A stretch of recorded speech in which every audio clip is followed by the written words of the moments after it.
vous avez reçu votre diagnostic de diabète de type 2, comment avez-vous réagi? Les réactions sont nombreuses, les réactions sont différentes, la réaction est normale. Et si je me fie à ma clientèle, à cette clientèle-là que je côtoie à tous les jours de mon existence ou presque, ça va créer un chamboulement, une perturbation. Hein? On va se poser mille et une questions au niveau de « Ah ben là, comment je vais gérer, quel médicament faut que je prenne, ça va avoir un impact sur les voyages que je veux faire, c'est quoi je vais faire au restaurant, comment je vais traiter mes hippos. » Bon, bref, on s'entend que le stress peut augmenter d'un cran. Et aujourd'hui, j'avais le goût de te parler de stress et de diabète de type 2.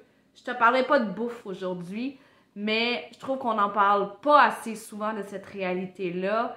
Et la santé, c'est pas juste de parler des glycémies, c'est de parler aussi de ce qui se passe ici. Donc, j'espère que cette vidéo-là va te faire du bien et va t'aider peut-être à aller chercher de l'aide nécessaire si tu vis avec une problématique de santé mentale.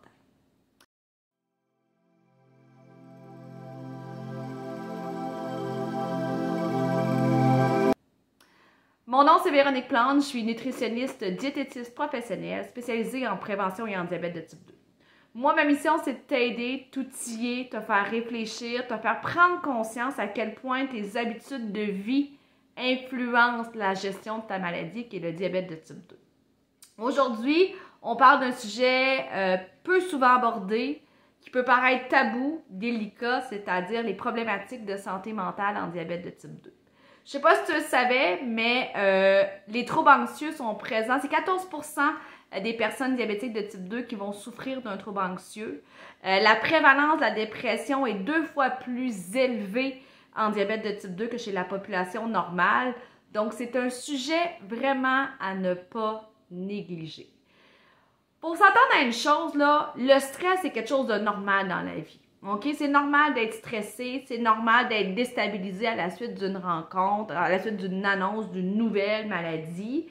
Puis le stress, on va le considérer comme positif lorsque ça nous permet, excuse-moi, de réagir positivement à l'annonce de quelque chose. Je te donne un exemple. Tu apprends que tu es diabétique, tu ne sais pas du tout quoi faire au niveau alimentaire, parce que ça te stresse, ben au lieu d'être paralysé par le stress puis de plus rien manger, ben une réponse positive pourrait dire ben je veux rencontrer une nutritionniste pour qu'elle m'aiguise, elle m'aiguille davantage aux meilleurs choix qui sont à faire pour moi pour que je prenne correctement la prise en charge de ma maladie. Donc ça, c'est un exemple. On va parler de stress anormal lorsque la personne devient avec une préoccupation excessive, lorsqu'elle devient avec vraiment une question d'obsession. Exemple, la personne part en voyage et voyage ou pas, cette personne-là ne se permet jamais de dessert, elle boit juste de l'eau depuis des années, elle va marcher après tous les repas.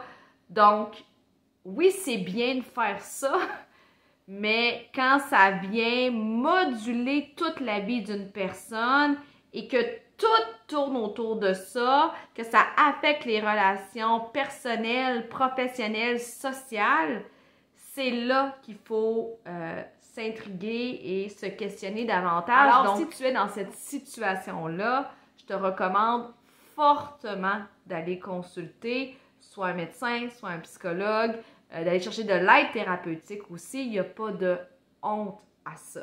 Parce que quand le stress est très mal géré, lorsque le trouble anxieux est présent, lorsque la dépression est présente, mais tout ça, ça a un rôle sur ton alimentation. Je connais pas grand patients qui sont dépressifs que tout d'un coup, ils ont le goût de bouger. Donc, si tu deviens sédentaire à cause d'une dépression, ben, tes glycémies vont être plus hautes. Parce que la sédentarité originale augmente une hausse des glycémies. Même affaire, si tu es dans trouble anxieux, tu es tellement en mode panique que pour te réconforter, tu manges tes émotions. Ben, il y a des fortes chances aussi que tu augmentes ta glycémie. Donc, on n'aide pas à la maladie. Mais tout ça est causé par un trouble de santé mentale. Donc, voici le lien à faire entre l'alimentation et la santé mentale. Et aussi, une autre chose qu'il faut savoir, c'est qu'un stress mal géré va augmenter naturellement deux hormones. L'hormone de la cortisol, qui est l'hormone du stress, et ça va faire augmenter le sentiment de faim.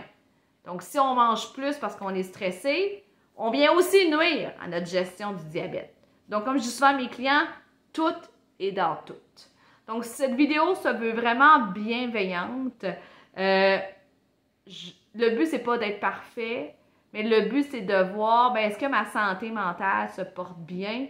Est-ce que j'ai besoin d'aide? Est-ce que j'ai besoin de ressources, d'outils pour me sentir mieux? Parce qu'au final, tu vis avec ton corps 24 heures sur 24, 7 jours sur 7.